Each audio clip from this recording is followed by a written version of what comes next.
ako na siguro yung pinakamasayang natalong kandidato. Talagang iba yung joy ko right after finishing it. Kasi sa simula, akala ko hindi ko matatapos. Wala tayong pera, wala tayong makinarya, pero nakakuha tayo ng mahigit 8 milyong boto.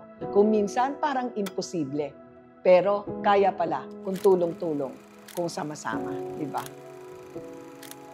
Ito pala ang election of possibilities.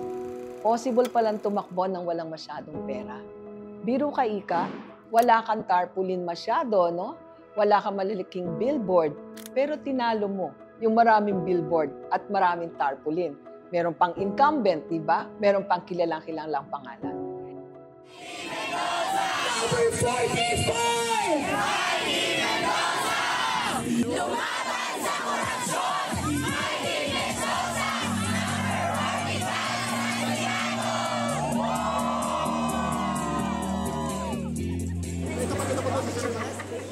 Inakap nila ako, ang sinabi nila, "Ma'am, kailangan ka po namin.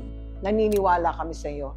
Kailangan mo kaming ipanalo." Hinahanap po sila hindi upang hinga ng boto, kundi hinahanap po sila dahil gusto mong pakinggan yung kanilang mga suliranin para hanapan ng solusyon, di ba? Talagang malalim yung paghahanap ng pagtitiwalaan. Maswerte ako dahil maraming sumama sa akin. Maraming tumulong kahit na nga sabihin natin na sila pa yung abonado. 2 words, faith and hope.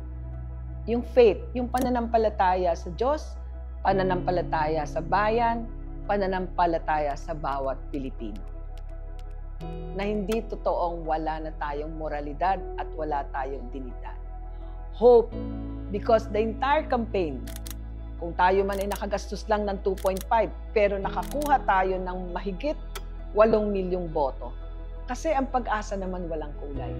Yung pag-asa para sa DDS at pag-asang tinitingnan ng mga BBM, pag-asa din ng mga pink at dilawan. In other words, sa milyon-milyong Pilipino, iisang pag-asa lang ang ating tinatayaan. So the entire campaign is about faith and hope.